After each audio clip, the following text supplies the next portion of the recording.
أعوذ بالله من الشيطان الرجيم. بسم الله الرحمن الرحيم.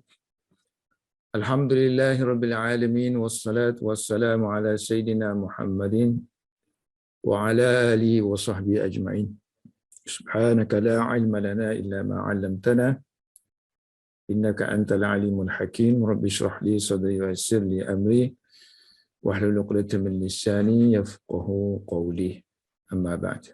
Kita hadis 180 ni tak habis lagi ni. Sekali lagi kita ulang. Wa bi qala hadatsana Ishaq qala akhbarana An-Nadhr qala akhbarana Syu'bah anil Hakami an Dhakwan Abi Salih an Abi Sa'id Al-Khudri anna Rasulullah sallallahu alaihi wasallam arsala ila rajulin min al-ansari faja'a wa ra'suhu yaqturu.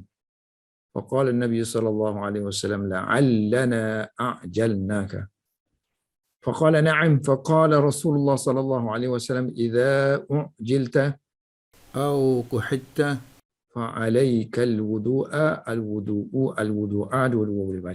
Imam Bukhari mengatakan bahawa Ishaq meriwayatkan kepada kami, guru kami iaitu Ishaq, dia berkata bahawa guru kami iaitu An-Nadhr telah meriwayatkan kepada kami, dia berkata bahawa telah meriwayatkan kepada kami, guru kami iaitu Syu'bah, daripada Hakam, daripada Dhakwan, iaitu Abi Saleh, daripada Abu Sa'id Al-Khudri. Kata Abu Sa'id Al-Khudri, anna Rasulullah sallallahu alaihi wasallam, bahawa Rasulullah sallallahu alaihi wasallam arsala, telah mengirimkan utusan kepada seorang lelaki di kalangan Ansar, kerana Rasulullah ingin menemui dia. Faja'a wa ra'suhu, selepas tu dia datang dalam keadaan kepalanya, artinya rambut dia yaqturu, bertitisan, menitis, air menitis, qatratan, maknanya satu drop, air menitis daripada rambutnya. Lalu Nabi pun menyapa dia. Nabi kata la'allana a'jalnaka, perhaps, mungkin kami telah mempercepatkan kamu sehingga kamu terpaksa datang tergesa-gesa. Faqala na'am, lalu lelaki itu jawab, ya Rasulullah, aku datang ni cepat-cepat, kerana panggilan kamu ni aku datang cepat-cepat, kerja aku tak sudah. Faqala, jadi Rasulullah sudah faham bahawa dia mandi itu adalah mandi wajib. Maka Rasulullah kata, faqala Rasulullah sallallahu alaihi wasallam, idza ujilta, apabila kamu dipercepatkan oleh sesuatu, ataupun au ni boleh jadi rawi tak ingat, ataupun au ni tafsir kepada ujilt, yakni masih lagi kata-kata Nabi lah. Apabila kamu dipercepatkan, yakni kamu dipercepatkan kutihta, yakni kamu tidak inzal. Kamu tidak inzal. Maknanya kamu dipercepatkan sehingga kamu belum inzal lagi, maka fa'alaika, maka wajib ke atas kamu hanya al-wudu'a, dua-dua boleh baca. Kalau kita baca fa'alaika al-wudu'u, maknanya ini mubtada muakhar. Kalau kita baca fa'alaika al-wudu'a, alaika itu sendiri bermakna fi'il dah. Bermakna fi'il, yang kita panggil sebagai isim fi'il.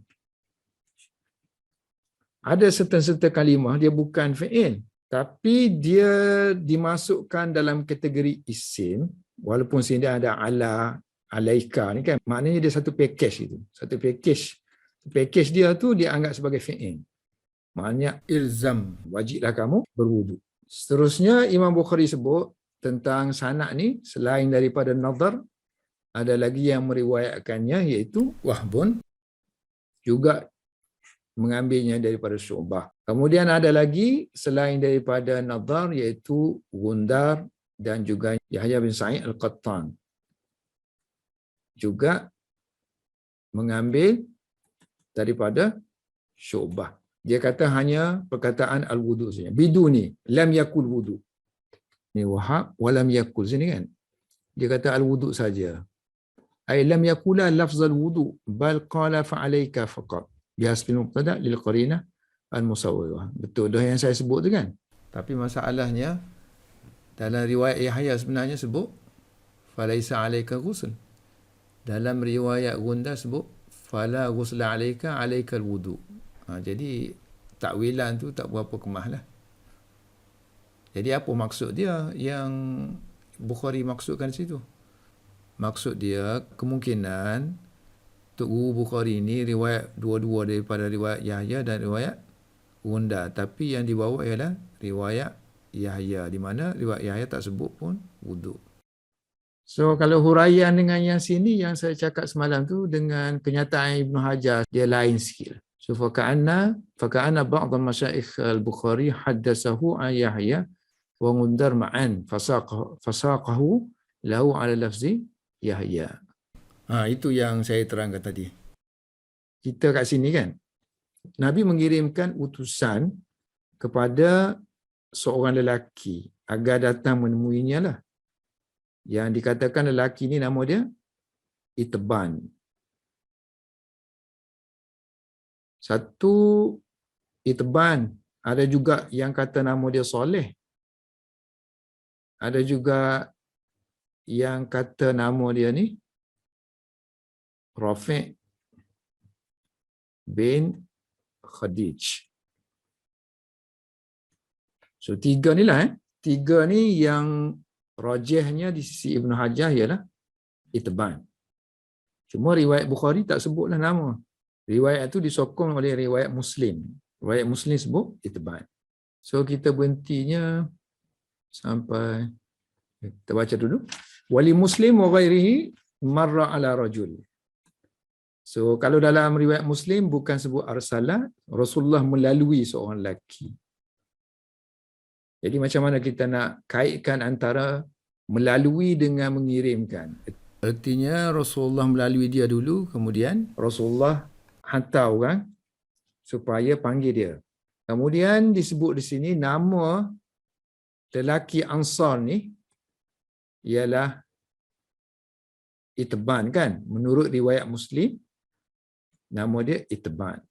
Dan Ibn Hajar petik riwayat Muslim tu melalui riwayat Syarik bin Abi Namir daripada Abdul Rahman bin Abi Sa'id daripada Abi Sa'id Al-Khudri. Di mana riwayat itu sebut kharajtu ma'a Rasulillah sallallahu alaihi wasallam. Aku keluar. Siapa ni kata ni? Abu Sa'id Khudri. Aku keluar bersama dengan Rasulullah sallallahu alaihi wasallam ila Kuba'in, ke tempat yang bernama Kuba, hatta kunna fi Bani Salimin, sehinggalah kami berada di tempat Bani Salim. Itban pun orang Bani Salim juga. Bani Salim. Waqafa Rasulullah pun berdiri, artinya Rasulullah sampai di rumah orang lah. Waqafa Rasulullah sallallahu alaihi wasallam ala makna di babi Itban, di pintu rumah Itban. Fa kharaja, lalu Itban pun keluar setelah dilaungkanlah dengan yajurru, dengan menarik izarahu, kain sarungnya, kerana kain sarungnya jenis kain sarung yang tak berjahit. Jadi dengan cepat-cepat tu ada bahagian yang terseret. Jadi dia tariklah. Faqala Rasulullah sallallahu alaihi wasallam. Lalu Rasulullah pun tengok keadaan dia begitu. Rasulullah kata, "Oh, kami rupa-rupanya telah mempercepatkan kamu daripada kerja kamu sehingga kamu terpaksa datang dengan tergesa-gesa kepada kami." Kemudian Ibn Hajar sebut fazakaral hadis di ma'nahu, maknanya Imam Muslim menyebut riwayat tu, hadis tu sepenuhnya secara maknanya sama dengan hadis yang ada dalam Bukhari ini. Baik, sekarang inilah kita pergi di sini kan. Wa itbanu, sekarang ini masalah itban. Sebab riwayat Bukhari ni tak sebut pun nama orang. Nama dia tu siapa tak disebut. Jadi kalau tak disebut, para muhaddis dia cuba nak carilah supaya kalau benda yang mubham, kita panggil mubham ni, nama yang tak disebut ni, ila rajulin ni kan. Mana ni ila rajulin ni tak jelas kan? Tak jelas dalam bahasa Arab kita panggil mubham. Jadi kerja muhadis lah akan menentukan nama-nama yang mubham ini ada tak disebut dalam riwayat yang lain. Sebab itulah kita ada kitab-kitab hadis yang jenis menjelaskan nama-nama mubham dalam hadis. Kitab mubhamat. Mubhamat. So jadi satu fun lah, satu ilmu, satu pengajian khusus tentang mubhamat. Satu kitab khusus. Masing-masing muhadis menulis kitab tentang mubhamat. Contohnya kita tengok kitab. Okey, ini salah satu kan?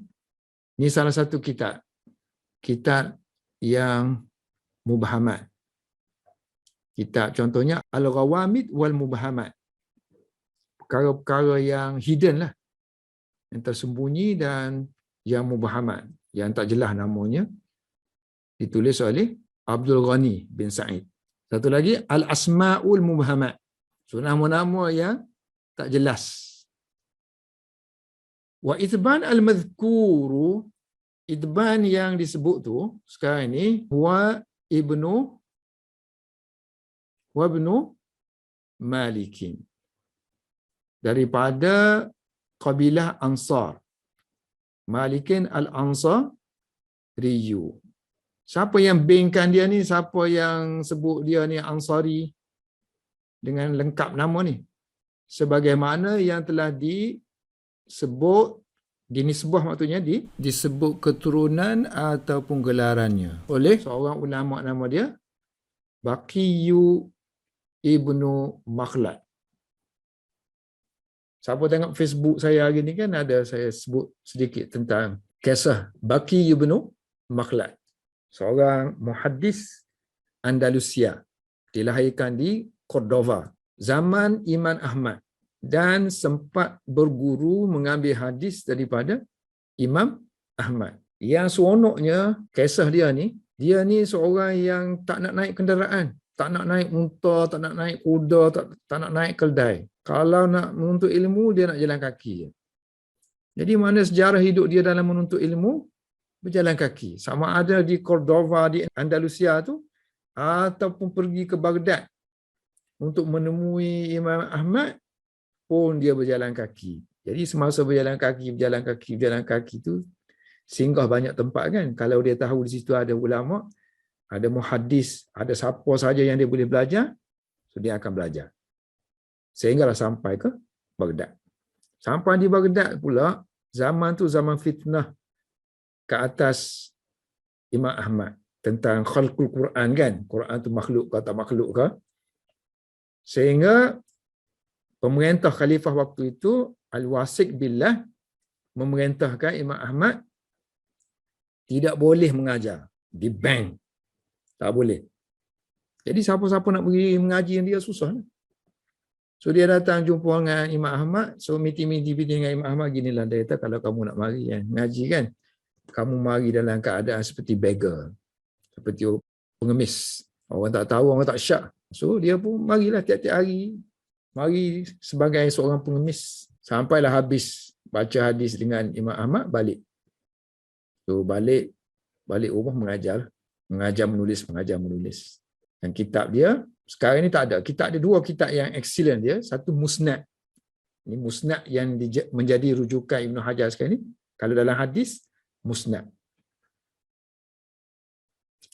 Kalau tafsir lah. Tafsir Baqi ni. Musnad Baqi bin Makhlad. Tafsir Baqi bin Makhlad. So dua-dua ni kitabun kabirun, besar. Bilangan dia punya musnad ni, hadis tu hampir menyamai Imam Ahmad. Malah lebih lagi. Banyaknya hadis-hadis yang dikumpulkan oleh dia. Tafsir pun kalau kita tafsir besar, tafsir Tabari kan. Tafsir dia pun menyamai macam tu juga. Tapi malangnya, kitab dia mafqud. Mafqud mana hilang habis. Zaman Ibn Hajar tu mungkin ada lah sebab Ibn Hajar tengok ni kan. Walaupun hilang, hadis tu tak hilang. Hadis tu ada je di kitab-kitab lain tu. Tapi yang kitab dia tu. So ada yang kata kitab musnad dia ada ni. Saya tengok di Jerman, di library Jerman. Tapi sampai sekarang tak keluar-keluar lagi. Zaman dia juga ialah zaman di mana tentera-tentera salib menyerang Andalusia untuk mengambil kembali Andalusia, menyebabkan dia juga termasuk di kalangan orang yang berjihad. Anak dia kata 70 kali berjihad. Syekh dia, guru dia semasa dia berjalan nak pergi menuntut ilmu tu, sampai 200 lebih. 284 orang syekh yang pocuyuh mengaji. Dan seorang yang banyak berpuasa, semayang 100 rakaat sehari, khatam Quran setiap hari. Macam mana tu? Seorang yang dah Quran tu macam qul huwallah kan, duduk diam gitu pun dah habis dah, baca tak? Itulah kelebihan orang dulu kan. Kita kalau sibuk dengan ilmu tak sempat nak ibadat jadi kurang. Wa fi kama nasabahu Baqi ibn Makhlad fi riwayatihi. Dalam riwayat dia li hadzal hadis.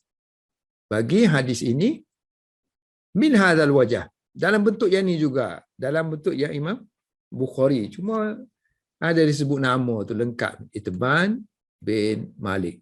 So min hadzal wajah ni wajah yang dikeluarkan oleh Imam Muslim ke atau Imam Bukhari? Kalau ikut flow di sini, flow yang ni lah, yang Imam Muslim lah, sebab nama tu disebut. Cuma bin je tak ada. Kalau Bukhari ni langsung tidak ada nama. Jadi wajah-wajah yang masuk di sini, bentuk hadis yang dikemukakan oleh dia tu sama dengan yang Muslim. Wa waqa'a, dan terdapat juga fi riwayatin, dalam satu riwayat. Fi riwayatin fi sahihi, dalam sahih Abi Awanata. Sahih Abu Awanah ni terkenal dengan nama Mustakhraj. Mustakhraj li Abi Awanah. Maknanya kalau kita cari sahih Abu Awanah tu, untuk zaman sekarang, kalau kita cari sahih Abi Awanah tak jumpa lah. Kalau kita kata Mustakhraj li Abi Awanah, maksud dia banyak akan keluar lah. Akan jumpa lah. So dalam Mustakhraj tu dia sebut annahu ibnu Itban. Ada perkataan ibnu, wal awwalu asah. Dan yang pertama maknanya yang bukan ibnu. Riwayat tu confuse. Sebut bab ni kan, pintu Itban kan. So akan jadi Ibni Itban. Cuba kita tengok riwayat dia. Sahih Abu Awanah tu termasuk kitab yang hilang. So kita kena cari ganti lain lah. Kita terpaksa cari riwayat yang lain yang ada sebut Ibnu tu. Ganti dia. Okey. Yang kita boleh ganti tu dalam riwayat Musnad Ahmad. Ganti kepada riwayat dalam Sahih Abi Awanah tu kita tak ada kan. Sebab tu kita kata tadi kan, walaupun kitab hilang, tapi riwayat tu ada saja di mana-mana. Di mana-mana kita hadis. Khususnya dalam kitab Musnad Imam Ahmad. Sebab kitab Imam Ahmad ni dia mengumpulkan banyak hadis. Okey. Dalam riwayat Musnad Ahmad, dinyatakan di sini hadisnya sebut, famararna fi Bani Salim. Kami melalui perkampungan Bani Salim. Kemudian Rasulullah pun berdiri di pintu Bani Itban. Dalam satu riwayat yang lain, di pintu Ibni Itban. Fasarakha. Kemudian Rasulullah memanggil. Wa ibnu Itban ala batni imratihi. Sedangkan dia kata waktu itu Ibnu Itban berada bersama dengan isterinya. Lalu dia keluar sambil menarik kainnya. Mana bersama dengan isterinya dalam keadaan bersetubuh lah. Kemudian dia keluar cepat-cepat. Yang ini ringkas je kan. Keluar cepat-cepat dengan menarik kainnya. Bila Rasulullah melihat dia, Rasulullah kata kat dia, A'jalna rajula. Kami telah mempercepatkan lelaki ni. Qala Ibnu Itban. So, duk sebut Ibnu Itban bukan lagi Itban kan. So, hadis ni kita kena banding lah dari segi periwayatan dia lah. Nak banding dengan Muslim tu, mestilah kita pakai Muslim punya kan. So, ya, dalam nota kaki ni pun disebut yang paling sahihnya ialah dengan lafaz Itban. Bukannya lafaz Ibnu Itban. Okay, satu perbandingan diambil daripada riwayat Abu Awana. So kita ganti dengan riwayat Ahmad. Satu lagi riwayat berkenaan dengan ni juga, warawahu Ibnu Ishaq dalam kitab dia Al-Maghazi. Ini pun masalah juga sebab kita tengok dalam kitab Maghazi ni kita tak jumpa riwayat tu. Tapi sanad dia berikan. So bila sanad dia berikan kita boleh trace, cari kat mana ni. Tapi kita cari dengan adanya nama Ibnu Ishaq. Muhammad bin Ibnu Ishaq. Dia kata sanad dia daripada Sa'id bin Abdul Rahman. Abdul Rahman ibni Abi Sa'id. Daripada ayah dia. So ayah dia ialah Abdul Rahman. An jaddihi. Yani Abu Sa'id Al-Khudri. Datuknya. So macam mana kita nak tengok? Kita cari-cari, kita dapati yang ada riwayat macam tu ialah riwayat dalam satu kitab yang ditulis oleh Abu Nu'aim. Nama kitab Ma'rifatus Sahabah. So sanad dia sama ni. Sanad yang ditunjukkan oleh Ibn Hajar tadi kan. Maknanya Maghazi ni daripada Muhammad bin Ishaq. So kalau kita ambil daripada Muhammad bin Ishaq maknanya sanad tu tinggi lah. Tapi kalau melalui Abu Nu'aim, so terpaksa panjang lah dia punya sanad ni. Abu Bakar lagi, Muhammad bin Humaid, satu, kemudian Abu Ya'la, kemudian Uqbah, kemudian Yunus. So 4 orang kan? 4 orang. Abu Nu'aim kena lalu 4 orang barulah bertemu dengan Muhammad bin Ishaq. Tapi Ibn Hajar tadi dia kata daripada Ibnu Ishaq. Dan dia claim ni daripada Maghazi dia. So kita tak tahulah betul ke daripada Maghazi. Maghazi dia yang dia ada tu komplit, yang kita ada nakis tak tahu. So kita hadis dia macam tu, kalau tak ada di tempat lain nakis apa, so dia mungkin ada dalam kitab yang lain. Macam kitab ni kan. Jadi dalam tu disebut kharajna ma'a Rasulillah sallallahu alaihi wasallam. So kami keluar bersama dengan Rasulullah sallallahu alaihi wasallam ila masjidi Bani Amr bin Auf. Ke masjid Bani Amr bin Auf. Kemudian kami melalui perkampungan Bani Salim. Fahatafa bi rajulin min ashabihi. Lalu Rasulullah panggil seorang lelaki. Lelaki itu dinamakan dia dengan orang panggil dia Soleh. Dia pun keluar kepada Rasulullah sallallahu alaihi wasallam, fa akhadha Rasulullah sallallahu alaihi wasallam biyadihi. Rasulullah pegang dia hatta idza daqala al-masjid naza'a Salih yadahu min yadi Rasulullah sallallahu alaihi wasallam fa amada ila ba'd al-hawaiti fadaqalahu faqtasala. Oh yang ni pelik pula kan. Yang ni Rasulullah pimpin dia, kemudian dia lepaskan tangan dia daripada Rasulullah, kemudian dia pergi ke suatu tembok. Tempat mandilah. Kemudian dia mandi. Kemudian dia datang semula di pintu masjid. Kemudian Rasul tanya dia, kamu pergi ke mana wahai Saleh? Wa hatafta bi. Kemudian Saleh kata, kamu panggil aku. Waktu tu aku sedang tidur dengan isteri aku. Kan, aku melakukan perhubungan dengan isteri aku. Bila aku dengar suara kamu, aku pun terus menyahutnya. Bila aku masuk masjid, aku pun tak naklah masuk masjid dalam keadaan tak suci.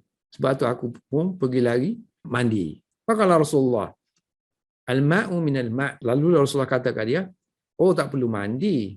Sebab kalau tak keluar mani, tak perlu mandi. So al-ma' minal ma'. Mandi disebabkan oleh keluarnya sesuatu daripada kemaluan ketika bersetubuh, iaitu keluar mani. Jadi cerita tu nak hampir-hampir sama dah kan. Cuma pendetilan je lain sikit. So dia kata nama dia Saleh di sini. So fahatafa bi rajulin min ashabi yuqalu lahu Saleh. Fa in humila, kalau kita applykan cerita ni kepada berbilang-bilangnya ta'addudi al-waqi'ah. Waqi'ah. Berbilang-bilangnya kisah, kejadian. Fasahha. maka sahlah, boleh dipakai. So dia buanglah perkataan fasahat. Jika kita applykan ini, jika kita pakai yang ni untuk cerita yang berbilang-bilang, yang cerita itman lain, yang cerita ni lain. So bolehlah, maknanya soleh di sini, soleh kita kekalkan dengan soleh. Wa illa, tapi kalau cerita yang sama, takkan kita nak pakai yang riwayat Ibnu Ishaq, mestilah pakai riwayat yang Muslim. Wa illa fatariqu muslimin. Kalau tidak, maka tariq, maknanya riwayat Muslim itu lebih as-sah, lebih sahih untuk dipakai. Satu lagi dia kata kisah ini melibatkan Rafi' bin Khadij. Bukan Itman, bukan Saleh, tapi Rafi' bin Khadij. Waqad waqa'atil qissatu. Terjadi juga kisah ini, aidan juga kepada Rafi' bin Khadij dan juga orang lain, wa ghairihi. Sebagaimana yang diriwayatkan oleh Imam Ahmad, wa akhrajahu Ahmadu wa ghairuhu. So wa ghairuhu tu kemungkinan oleh Tabarani dalam Mu'jam Kabir dia. Cuba kita tengok. Dalam kitab Asmaul Mubahamah tadi kan, yang diriwayatkan oleh Abu Nu'aim tadi, yang ni wakila wa Rafi' bin Khadij. Dikatakan lelaki yang dimaksudkan itu ialah Rafi' bin Khadij. Hujah dia satu riwayat yang diriwayatkan oleh Abu Muhammad bin Muhsin daripada Abu Abdullah Muhammad bin Abdullah Al-Mu'afiri, daripada Abu Bakar bin Ismail, daripada Muhammad bin Rayyan, daripada Ahmad bin Rishdin, daripada Musa bin Ayyub, daripada Sahal. So, Sahal ni anak Rafi' ni. Sahal bin Rafi' bin Khadij, daripada ayah dia. So ayah dia Rafi' bin Khadij. So Rafi' tu sendiri dia cerita, anna Rasulullah sallallahu alaihi wasallam, bahawa Rasulullah sallallahu alaihi wasallam marra bihi. Rasulullah melaluinya. Fanadahu. Kemudian Rasulullah melalui dia. Rasulullah melalui dia dan Rasulullah panggil dia. Fanadahu. Fakharaja ilaihi. Kemudian dia keluar pergi kepada Rasulullah dalam keadaan berjalan sehinggalah dia sampai ke masjid. Thumman sarafa. Dia berpaling daripada masjid itu untuk pergi mandi. Kemudian dia pun datang semula. Summa raja'a fara'ahu Nabi. Kemudian Nabi tengok dia. Kisah ni lebih kurang yang sebelum ni kan? Yang soleh ni yang tadilah. Hatafah tadi. Dalam Musnad Ahmad kan? Yang Khadij ni ada dalam Mu'jam Kabir Tabarani. Sambungannya ialah, kemudian Rasulullah tengok aku ada kesan-kesan mandi. Fasa'alahu Nabi. Rasulullah pun tanya aku tentang mandi tu. Rasulullah tanya dia. So Rasulullah tengok dia ada kesan-kesan mandi, kemudian Rasulullah tanya dia tentang mandi tu. Dia pun jawablah kan, aku dengar kamu panggil ya Rasulullah. Aku dengar panggilan kamu. Waktu itu aku sedang bersetubuh dengan isteri aku. Kemudian aku bangun sebelum aku selesai dengan isteri aku. Aku bangun sebelum selesai. Faqtasaltu. Kemudian aku mandi, yakni selepas aku berjalan dengan kamu. Aku lari sekejap tu. Lalu Rasulullah kata tak payah mandi. Innamal ma'u minal ma'. Kalau keluar air mani barulah mandi. Ini permulaan ni. Kemudian barulah ada hadis tentang Rasulullah kata bila bersetubuh tidak semestinya keluar mani, hanya bersetubuh saja sudah wajib mandi. So ini peringkat permulaan lah. Walakinnal aqraba, tetapi yang lebih dekat sikit dari segi ketepatan dalam yang lebih dekat dalam mentafsirkan kalimah yang mubaham itu. Maknanya perkataan rajul tadi kan, yang tak jelas namanya tu siapa? Al-mubaham alladhi fil Bukhari. Perkataan mubaham yang ada dalam kitab Bukhari tu. Sekarang kita di dalam kitab Bukhari. Bahawa annahu itban. Bahawa dia adalah itban. Seterusnya, Ibnu Hajar nak menghuraikan perkataan yaqturu ni. Rambut dia bertitisan, kepala dia, yakni rambutnya bertitisan air jatuh. So makna yaqturu ialah yanzilu. Air itu turun daripada kepala dia lah. So yanzilu minhu al-ma'u. Air itu turun daripada kepala, yakni rambutnya, secara qatratan. Satu titik. Min, kerana kesan daripada asari wusli, kesan daripada mandi. Mandi itu mandi wajib. Wallahu a'lam bissawab.